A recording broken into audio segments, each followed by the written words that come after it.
నా పేరు రాంబాబు. నేను మీకు ఏ విధంగా సహాయపడగలను? నీ పేరే రాంబాబు అయితే నాకేం సాయం చేస్తావు? Sir sir sir sir sir నాకు నిక్ నేమ్ కూడా ఉంది సార్. సార్ సార్ ఈ డబ్బా నా పేరు రాంబాబు అయితే నాదే తప్ప. ఛీ.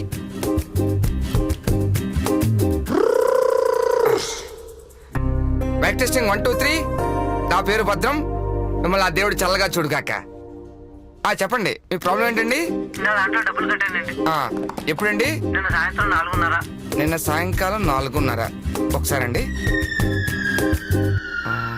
ఓ, నిన్న సాయంకాలం 4:30కి రావు కాలవండి, అందుకే కట్ అయి ఉంటాయి.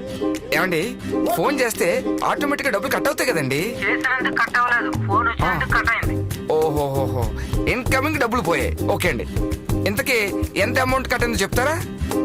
10 పైసలు కట్ అయ్యాయండి. 10 పైసలా? 10 పైసలే కదా అండి. 10 పైసలు విలువ తెలుసా మీకు? 10 పైసలండి, 10 పైసలు. ఓకే అండి, ఓకే అండి, ఓకే. మీరేం కంగారు పడకండి, మేమే పే చేస్తాం. మీ పూర్తి పేరు చెప్పండి. అరు అప్పారావు. అరు అప్పారావు. ఓకే. అరు అప్పారావు గారు, మీరు పోగొట్టుకున్న 10 పైసలు మేము మా కంపెనీ తరపున చెక్ రూపంలో మీ ఇంటికి పంపించేస్తే ఓకేనండి? థ్యాంక్స్ అండి. ఏమండి, ముఖ్య గమనిక, చెప్పండి. ఇప్పుడు డెలివరీ ఛార్జెస్ మాత్రం మీరే పే చేయాలి. అదెంత ఉంటది? అదెంత ఉంటుంది? ఓ 50 రూపాయలు ఉంటుంది అంతే. 50 రూపాయలు. అసలు గుర్తుందా నీకు? Hello sir, my name is Shirisha. నేను మీకు ఏ విధంగా సహాయపడగలను? వెల్కమ్ టు హమారా network sir. Yes sir, any problem? నా ప్రాబ్లం ఏముందండి, నీ వాయిస్ చాలా బాగుందండి. అవునా అండి, నా వాయిస్ బాగుందా? నిజంగా మీ వాయిస్ ఎంత బాగుందంటే మీరెంత బాగుంటారు. నీ వాయిస్ బాగుండడు మీ వాయిస్ బాగుంటుంటారా? నన్ను చూడాలనుకుంటున్నారా మీరు? అవునండి.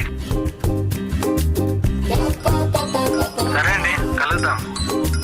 రా, వచ్చి చూస్తే పిడిసి వచ్చి చచ్చిపోతావు దరిద్రుడా. ఇదిగో, ఎందుకైనా మంచిది ఇవి పెట్టు. ఎదవల్లారా, ఆఫీస్లో అందరికంటే నేను అందంగా ఉంటానని కుళ్ళు చచ్చిపోతున్నారు. ఈ దేవి కర్బరా.